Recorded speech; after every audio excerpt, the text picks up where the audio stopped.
תרים אותי כאן, נכון? אבל יש את שמיר ופרס, שהשבוע הם אמרו למורה שזה לא נכון שאני שונא אותו, אני גם לא אוהב אותו, המורה די, הוא דוחף. ושמיר עוד אמר שהוא רק מתחלחל, הוא ידע, אתה יודע למה הוא אמר מתחלחל? הוא ידע שפרס לא יכול להגיד חלחלה, הוא לא יכול להגיד... אז פרס אמר גם הוא לא אוהב אותו, אבל הוא לא שונא אותו, הוא רק מפחד ממנו. שמעון, ממה אתה מפחד? הוא לא עושה כלום. לסיום, יש בטח עוד כמה נושאים ששכחתי שאני רוצה לדבר עליהם. יש כמה בלונים אחרים. אני חושב שהגיע הזמן להיפרד בצורה ידידותית ממשהו שליווה אותנו כל המלחמה. היה חלק מחיינו, וזה הסקד. נגיד לו שלום ולא להתראות. היה שלום, סקד.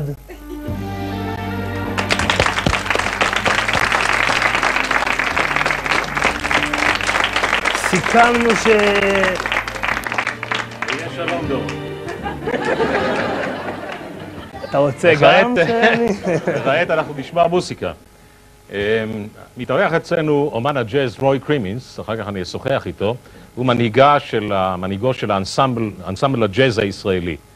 וקטע הנגינה הראשון שהם יגישו לנו נקרא העיר שלי. אנסמבל הג'אז הישראלי, בבקשה.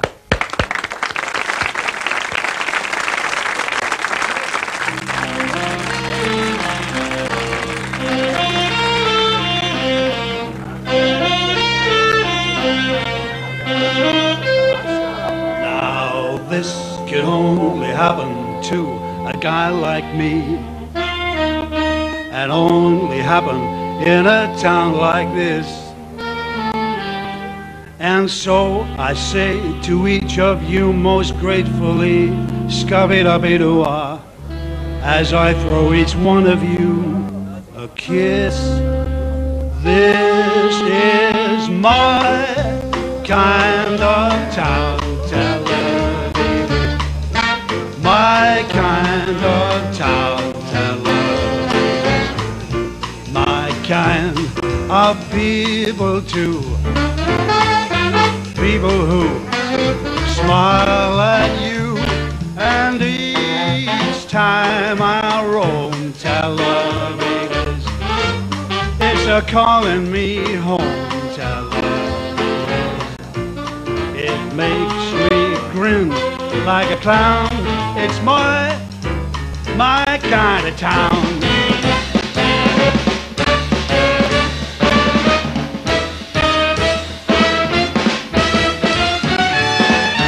My kind of town. My kind of town, Tel Aviv.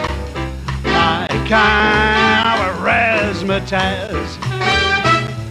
And it has all the jazz, and each time I leave Tel Aviv, it's a grabbing at my sleeve. Tel Aviv, Suzanne Delau, Tel Aviv, Kev Shell, Scandal, Tel Aviv, one town that won't let you down.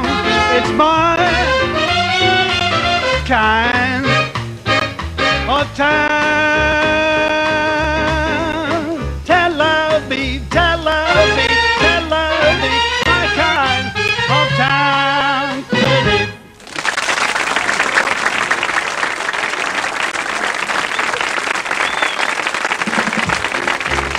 The big orange squeeze, Tel Aviv, the mouth of Cheech, Tel Aviv, our town that will never, never let you down. It's mine, every inch of it is mine, kind of town,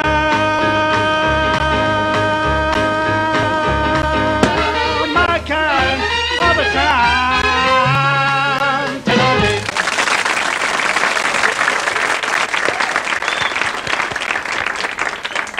רוי קרימינס ואנסמבל הג'אז הישראלי. רוי? Thank you. Good evening. Hi. Good evening. You don't speak any Hebrew at all. Not yet. I Yeah. have a repertoire of words, but I can't converse yet. Shalom, I will. Erev Shalom, Tov. Erev Tov. דו במול, מי Do במול. bemol, mi bemol. כן. כמה מילים על אורחנו, רוי קרימינץ הוא מוזיקאי ג'אז נודע מאוד בעולם. הוא טרומבוניסט ומנצח ומעבד ומלחין, והוא השתתף בתזמורותיהם של לואי ארמסטרונג, בני גודמן, דיוק אלינגטון. הוא אורח קבוע בפסטיבלי ג'אז חשובים בעולם, כמו באדינבורו, כמו בניצה. ולפני 3 שנים הוא הגיע לארץ, שרשל הפעם, בגלל אהבת אישה ישראלית, שהוא פגש בשעה שהכין תוכניות מוסיקה באוסטריה דווקא, אבל ככה העניינים מתארגנים. וכאן הוא מנסה לטפח דור צעיר של מוסיקאי ג'אז. רוי, jazz is not one of the most popular forms of art. True. And jazzmen don't have a very easy life. True. Why is it so important to develop jazz in Israel? Develop jazz in Israel, wow. Well, let me answer it this way. Some years ago, I founded the Israel Jazz Ensemble. I write and arrange for it. I play with it. We travel all over the country. We perform at concerts, at kibbutzim and towns. And it's the art of communication. It's communicating with people, and that gives me great personal satisfaction. Therefore, it's very important to me. It's important to the artist, and it's important to the people listening. Communication, that's what it is, like we're doing now, communicating. You might not like what I say or what you say. You might not like what I play or what somebody else plays. But it's communication. It's a way of saying something to somebody else. And the more we can increase our scope of understanding communication, then that's better. That's great. It's the same with jazz music or literature or painting. Jazz is a better communication medium than other forms of No. music? I wouldn't say that. I wouldn't say that. It doesn't really matter whether you like jazz or whether you play jazz or whether you write a novel or write a symphony. It doesn't matter. What is the difference, the psychological difference between playing jazz and playing classical music? Classical music. I would say it's more democratic, something like you suggested at the beginning of the program. I would say that, for me, classical music is the music of mankind, plural, and jazz music is the music of mankind, singular. It's more the music of the individual. The individual artist comes out more in jazz music than in classical music. Could you elaborate? Do you mean that in jazz the musician is more important than the tune? And the repertoire. Yes, I definitely think so. People went to hear Dizzy Gillespie or go to hear Dizzy or Louis Armstrong. No matter what he plays. And what they play is not so important. What is important is how they play, how they phrase, what they play. I don't think you'll find that so much in classical music. Yeah. Do you dream about a kind of a mixture of synthesis between Israeli autochthone local music and jazz and American jazz, Oriental jazz or Yemenite jazz? No. I don't at all. I think that the more un-American jazz becomes, the lesser jazz it is. Oh, you're a conservative, don't you?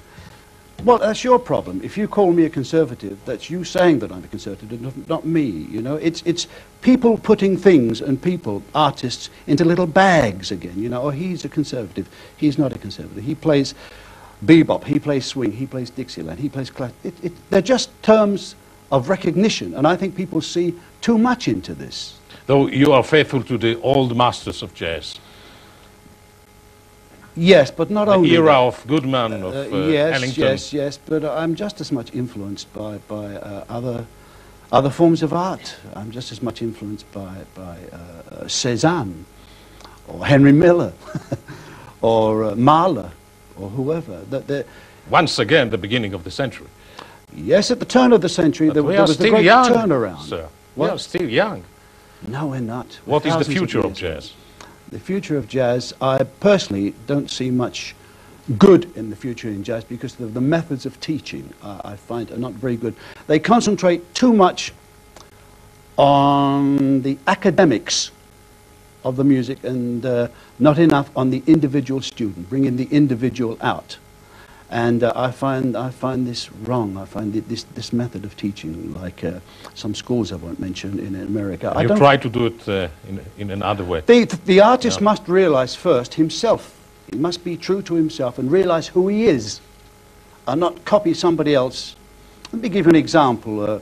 Where one of the places that I teach, you get a little guy, 13-year-old saxophone player, and he's going around with a Charlie Parker solo book under his arm, and he can play them, but you sit him down to play a slow ballad and he cannot play it because his thinking has been routined into a style. In other words, before he has a chance to express himself, he's put by his teacher into a box, and I think that's terrible. I think it's... What are you going to play now? A number that we're going to play at the Susan Dalal series of concerts that we have coming up shortly with Gani Tamir. We're going to sing a blues followed by Duke Ellington's Don't Get Around Much Anymore.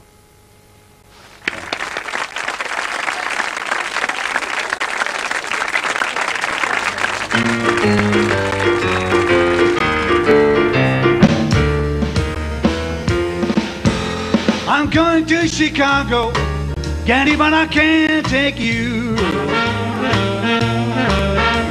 I'm going to Chicago, Ganesh, but I can't take you.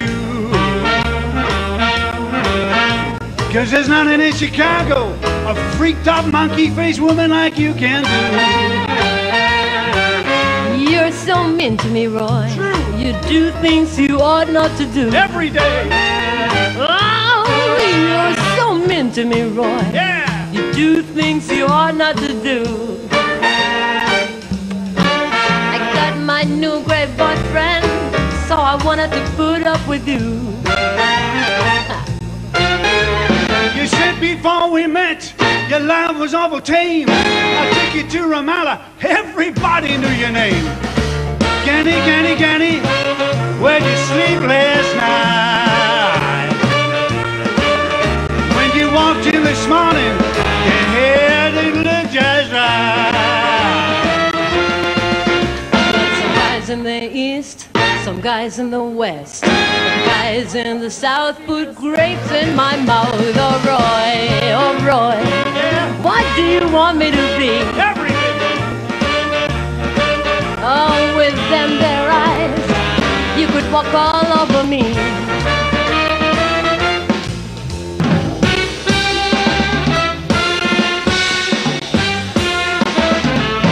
Missed the Saturday dance, heard they crowded the floor.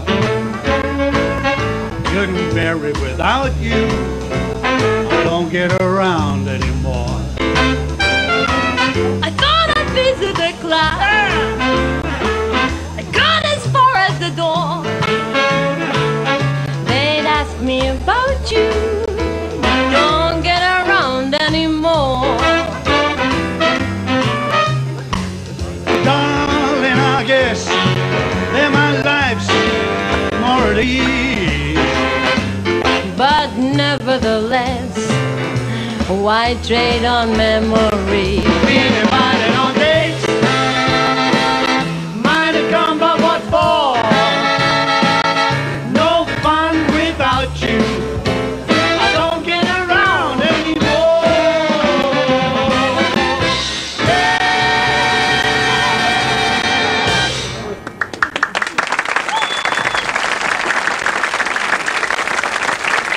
גני תמיר ורוי קרימינס ואנסמבל הג'אז הישראלי. על כולנו עברו שבועות קשים יותר עברו על אלה שנפגעו מן הטילים, אבל יש כמה אנשים בארץ הזאת שעברו עליהם שבועות קשים במיוחד. שניים מאלה הזמנו לאולפן, אנשים שבניהם שהו במפרץ בתקופת המלחמה. משה ארגוב, בנו אלון, משרת על אוניית המערכה וויסקונסין, וננסי קובנט, הבן שלה רוב, גם הוא משרת והוא שייך לחיל היבשה האמריקני. It's all over now, Nancy. Did you hear something from your boy? No, he's still in Iraq. And I don't. Do you have any idea contact. what was job in during the battle was? He was a few miles behind the front lines, maintaining the trucks that brought the ammunition forward. He's a Marine or? No, in the Army. He's in the Army. Field Artillery Unit. He's an American, I understand. He's your son from your first marriage? Yes. Yeah, I see. And why did he join the Army? The Army is a good place to be. It's there are a lot of benefits. They help you with school, give you good training. For a boy like my son, it was a place to be after he finished school and learn things and have good experiences. I see. He didn't think there would be a war. Yeah, it's true. When did you come to Israel? When was it? In September. In September this year? Yes. Why? Once again, the question why, which was asked several times during this program. My husband and my 4.5-year-old daughter and I came to Israel to be a volunteer family on Kibbutz Hanaton in the north for 1 year. Because Israel is a very interesting place to spend a year or to tour the world? Or? Yes, partly that we love Israel. We've been here before. We have talked about making Aliyah. It was a time for us to spend a year here and get to know the people in the country more, learn a little Hebrew, and perhaps make a decision about Aliyah. I see. And Rob stayed there in the States, in the Army. He was in the Army at that time. And it was a very hard time, I can guess, this time from the beginning of the crisis in the Gulf. For you, I mean. Oh, yes, very. At first, Rob was in Germany, where he had been stationed with the NATO forces, but then I heard in about November, I think, that he was being sent to the Gulf, and I was very, very upset. Did he call you, wrote? No, he wasn't able to do that then. I heard from letters, and then he was there very soon after that. And you carry his picture always? Or? I don't carry it always. Today, I took it out. I was celebrating, and the people on Kibbutz Hanaton are very supportive of me, and knowing that I was very worried, and so everyone came out and said, "You're so happy," and I wanted to be close to my hero. Show him to the camera in front. This is Rob, one of the American soldiers in the Gulf. Thank you. הסיפור שלך, משה, הוא קצת עוד יותר מוזר ומורכב. בנך שמו אלון. איך מגיע אלון לאוניית המערכה וויסקונסין במפרץ? אלון נולד בארץ, בגיל 7 הוא עבר עם אמו ואחותו לארצות הברית. וגדל במדינת ויסקונסין, בעיירה שקוראים לה אוקונומווק. אנחנו מגיעים לביוגרפיה שלך, גם אתה ימאי. מי? אתה ימאי. אני הייתי, כן, ימאי, בצי הסוחר ובחיל הים. חיל הים, צי הסוחר. ובאחת מנסיעותיך, באיזה נמל של מלאכים, הכרת נערה צעירה, נסעת אותה לאישה, ואלון הוא פרי אהבתכם. כן. ככה היא לתאר את זה בדרך רומנטית. כן, כן, בהחלט. כמה זמן חייתם ביחד? 12 שנה. 12 שנה, ואז היא עקרה עם ילדיכם, שניים. שני ילדים. יש לו גם אחות גדולה. יש לי בת. יש לך בת. מה היא עושה? היא דיילת בחברת תעופה אמריקאית. מה שמה? קרן. קרן? קרן ארגוב, כן. קרן. שמה קרן? קרן, בתעודת הזהות קרן. קרן, כן. מה, איך נקרא? אלון בתעודת הזהות? אלון. כן, הוא נקרא אלון ארגוב. אלון ארגוב כתוב בעיתון אמריקאי, תמונה שלו. איך הגיעה התמונה שלו לעיתון אמריקאי? על הוויסקונסין, מתי שצילמו, שהאונייה נכנסה לשירות ב-88, כן. אז צילמו אותו בדף ראשון במילווקי. למה הוא בחר בשירות בחיל הים האמריקאי? שם האונייה ויסקונסין, והוא נולד במדינת ויסקונסין. זאת אומרת, הוא חי במדינת ויסקונסין וסיים שם תיכון. והם רצו מתנדבים לאונייה הזו של ההונר של המדינה. לכבוד המדינה. ואז כן, הם הלכו לבתי ספר תיכון, לקחו איזה לבל מסוים של תלמידים, וביקשו מהם להתנדב, והבטיחו להם לימודים, כמו שהיא אמרה, ודברים כאלה. כן. וזה מה שקרה. וכמה שנים הוא משרת במרין? 4 שנים הוא חתם. יש לו עוד 8 חודשים. מה הוא עושה על הספינה? הוא בקר טילים. בקר טילים? כן, הוא לחץ על הכפתור. הוא שמשגר את טילי השיוט האלה לבגדד. כן. מתי נודע לך שהוא עומד להיכנס לתוך המערכה? מתי שהיא פרצה, אני ידעתי, הוא נסע, האונייה שלו עברה את הסואץ ב-28 לאוגוסט, וזה התפרסם פה גם, ואני ידעתי, ולפני שהאונייה הפליגה מארצות הברית, מנורפוק, הוא טלפן. ואז התחלת לחסם ציפורניים? בערך, כן, כי יש לו C-time, מה שאנחנו הימאים קוראים במפרץ הפרסי, הוא היה איתי על אונייה שם. הייתי על מכלית ענק, חשמלאי ראשי. מכלית ישראלית? כן, מאילת לפרס. ואז לקחת אותו כבנו של ימאי ישראלי, ועכשיו הוא שם כלוחם אמריקאי. נכון. סיפור. והוא מאוגוסט שמה, הוא טלפן כמה פעמים מדובאי. מדבר עברית? מאבו דאבי. מדבר עברית? כן, הוא מדבר עברית, הוא גמר פה כיתה א'. ומה שמעת ממנו מאז תום הקרבות? כן, כן, כן. מהתום הקרבות לא. לא. קיבלתי מזה יומיים לפני הקרבות איזו תמונה שהוא צילם ממזל"ט ישראלי שיש להם על האונייה, וזה פורסם בטלוויזיה. הוא צילם את האונייה ממזל"ט שלנו, תוצרת הארץ. תודה רבה לשניכם, ואני שמח בשמחתכם. אנחנו נשמע כעת את תזמורת סוף שבוע, מנגנת את קפה טורקי. קפה טורקי, השיר היפה של רוטבליט ואת מיקי גבריאלוב. יש לנו להקה אורחת, הלהקה השמחה היחידה בזמר הישראלי.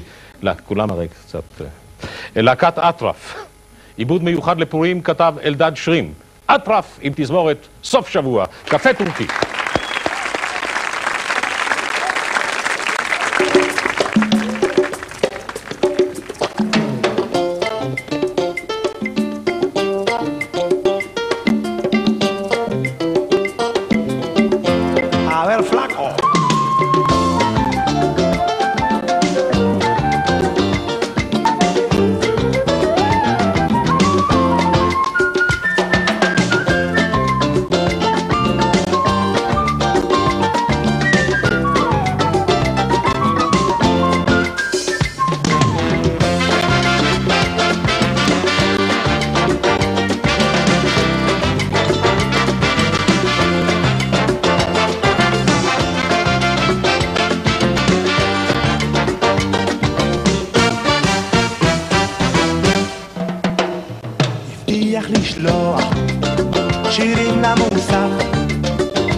עכשיו זה יתקדם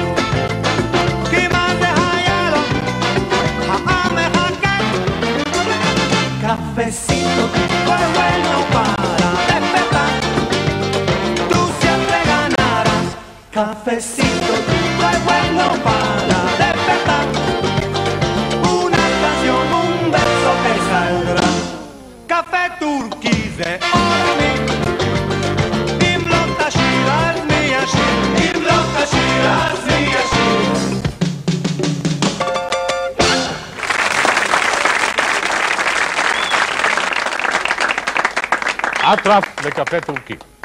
וכאן, גבירותיי ורבותיי, אנחנו נפרדים להתראות בשבוע הבא. אנחנו חותמים את סוף שבוע בברכת לילה טוב ושבת שלום. תזמורת סוף שבוע.